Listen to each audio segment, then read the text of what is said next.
with Cartoon Network dying, closing down, shutting down at the end of 2024. I, Unknown Emperor, want to bless the Unknown Empire with my top 10 Cartoon Network cartoons. I have had this list, I have made this list over and over and over again because it's so many cartoons out there. It's so many different things that you can go down. It's so many different paths that you can go. But in all my top 10s, what I choose to do is I just go with ones that made me feel the best, made me dive deeper into them, made me think, made me wonder, made me enjoy them, made me, all this. Obviously, it's my top 10. It's gonna be what I want, but my top 10 isn't like, it's gonna have some stuff in here. I would love for you to drop your top 10 in the comments down below. But without further ado, to honor Cartoon Network and the part that it played in my childhood, I would love to give you my top 10. At number 10, we have Tom and Jerry. Tom and Jerry is a classic that has been around for decades. It's many iterations of Tom and Jerry. It's a classic. I had to put it in my top 10. I had to. So I had to start off the list with Tom and Jerry. At number 9, we have Batman Beyond. I remember watching this in like the early 2000s time, in that little range, on Adult Swim, on Toonami, on WB. This cartoon, everything, Cartoon Network. This I don't know if it originated from Cartoon Network. It probably originated from WB and then made its way to Cartoon Network, but I remember watching it on Cartoon Network. So this is a Cartoon Network cartoon to me, and it is on my Cartoon Network top 10. Batman Beyond. At number 8, we have Blossom, Bubbles, and Buttercup, the Powerpuff Girls, coming in. Number 8, they were great. They set a precedent for jumping motherfuckers. They whooped Mojo Jojo ass. They whooped Fuzzy Lumpkin's ass. They whooped the Gang Green Gang, the Amoeba Boys. They whooped him, Seducer, Powerpuff Girls. Number 8. They tried to do a remake of the Powerpuff Girls, which did not sell. I'm talking about the original Powerpuff Girls from the early 2000s. I'm talking about them. The Rowdy Rough Boys. They were great. I gotta put Powerpuff Girls at number 8. They were great. I gotta put Powerpuff Girls at number 8. I remember the song that they had in the movie.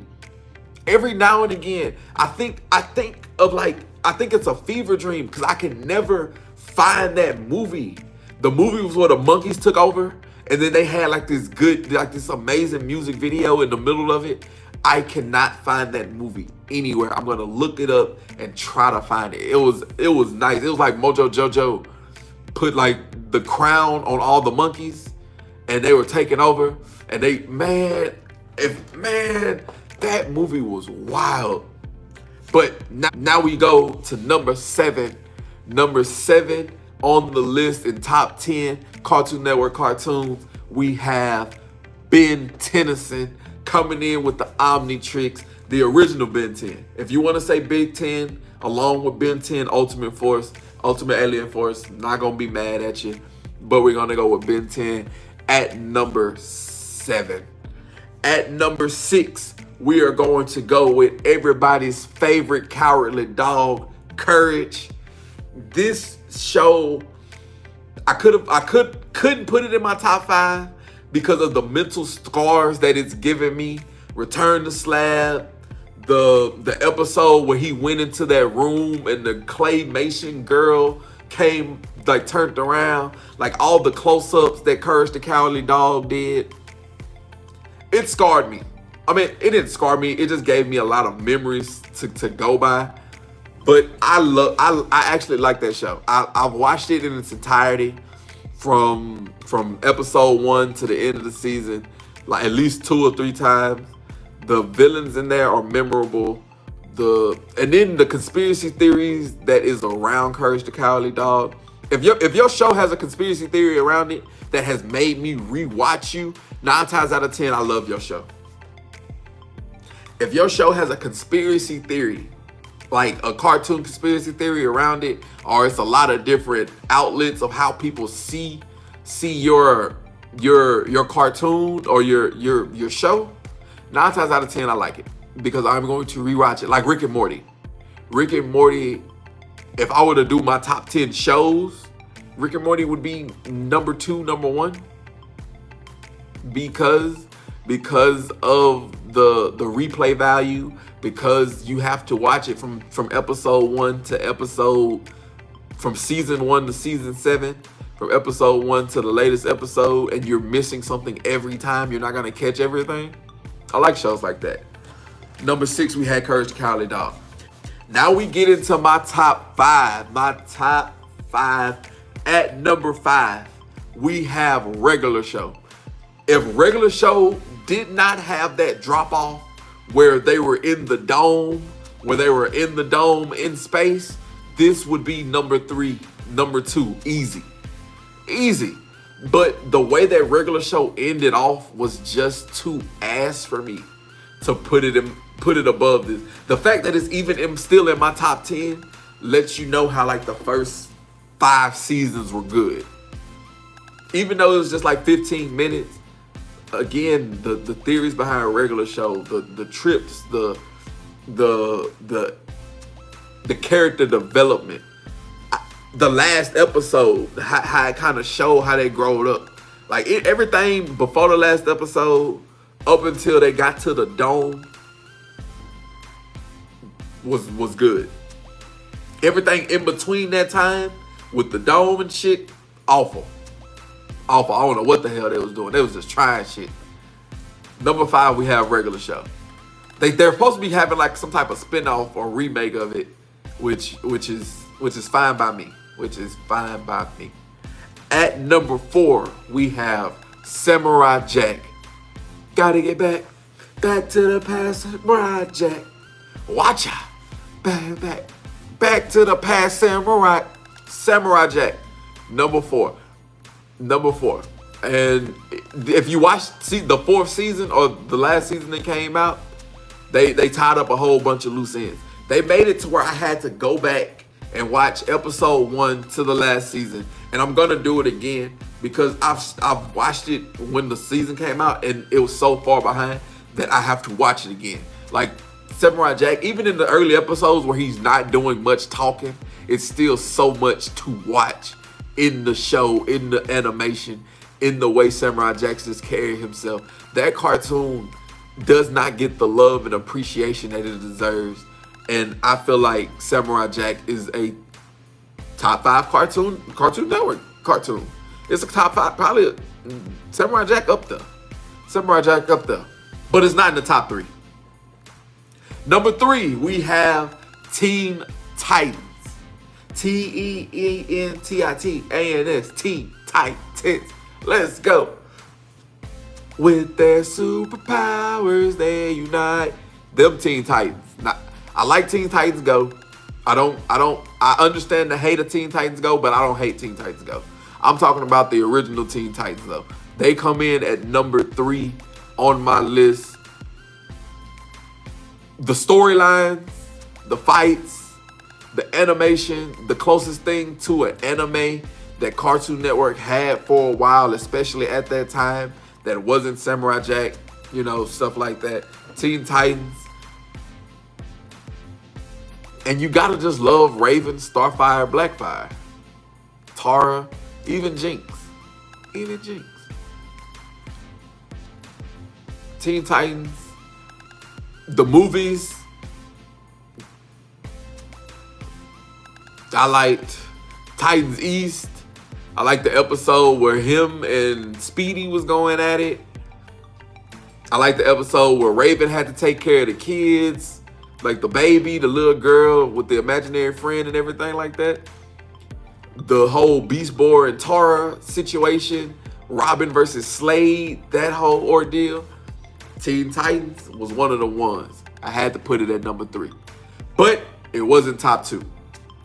At number 2, we have the Rose Quartz himself, Steven Universe, with the Crystal Gems, with Garnet, Amethyst, and Pearl. They are the Crystal Gems, and they will do what they can to save the day. And if you think they can't, I promise you they will always find a way. Where do I start with Steven Universe? From episode 1, it's captivating.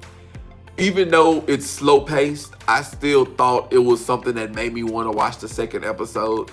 And then when everything started hitting the fans with the diamonds, with who his mom really is, with the war, who's the real villain, who's the real heroes, where your perspective is, it really puts a blurred line on hero and villain. It puts a blurred line on right and wrong, because everything is very perspective and subjective. And Steven had to go through that as he grew up, as he became more of a gem, as he got more information about how everything was taking place. Steven Universe is a show that I recommend to everybody. It is a show that it has 6 seasons? 5 seasons, 6 seasons? It's great. It's great. It's great. I advise anybody to watch it. I advise anybody to watch Steven Universe. It's not number 1 though. Before we go over what number 1 is on my top cartoon of Cartoon Network history, we gotta go over a couple honorable mentions. Honorable mention number 1, we have Ed, Edd n Eddy. It did not make the cut. It was a great show. Ed, Edd n Eddy.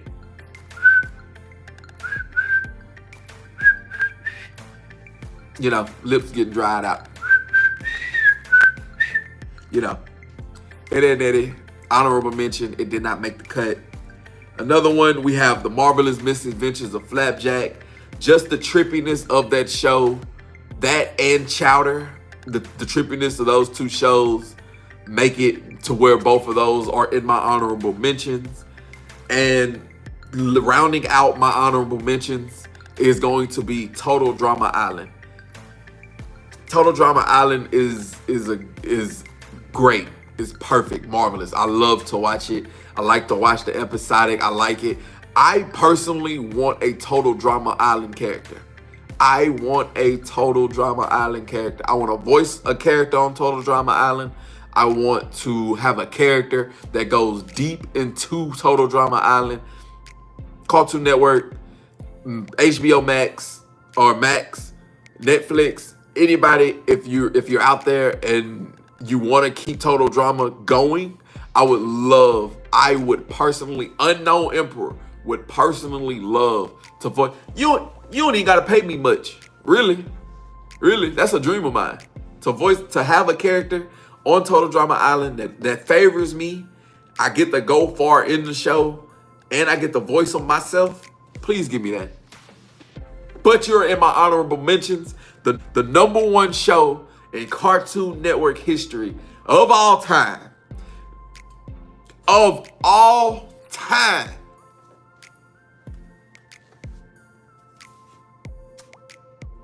What time is it? Adventure Time, baby. Adventure Time is the number 1 cartoon in Cartoon Network. Take everything that I've said about numbers 2 through 10. The fact that it's a classic, the fact that it tells a story, the fact that the character development, the world building on it, the fact that it puts you through so many different emotions. Do you remember what you were feeling when Finn's dad pushed him off and his arm detached? Do you remember that feeling that you got when when Finn was professing his love to Princess Bubblegum. Hell, do you remember how you feel when you realize Princess Bubblegum is just a vindictive, evil, manipulative psychopath? Where were you when you were feeling these emotions? That's why Adventure Time is the best cartoon in Cartoon Network history, because it makes you feel the emotions. It makes you go through the plot points. It rewards you for being a long-time viewer, because something that they're saying in season 7, 8, and 9, something that they addressed in seasons 1, 2, and 3. Got to. Adventure Time. Finn, Jake, character development, the backstories, the way that they explained their history.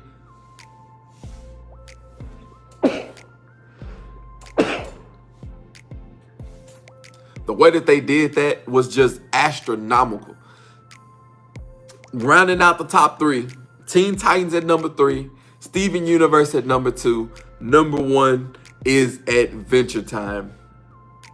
Thank you so much, Cartoon Network, for all that you had to offer us, all the great shows, all the great classics. You are beautiful, amazing, and I appreciate you for the memories. Let me know what your favorite Cartoon Network show was. You let me know if you have a top 10 of Cartoon Network shows. You let me know if you agree with my top 10. You let me know if you don't agree with my top 10, how good or bad that my top 10 is. And while you're here, tag Total Drama Island and, spam up Total Drama Island, because Unknown Emperor wants to be on Total Drama Island. Absolutely. Absolutely.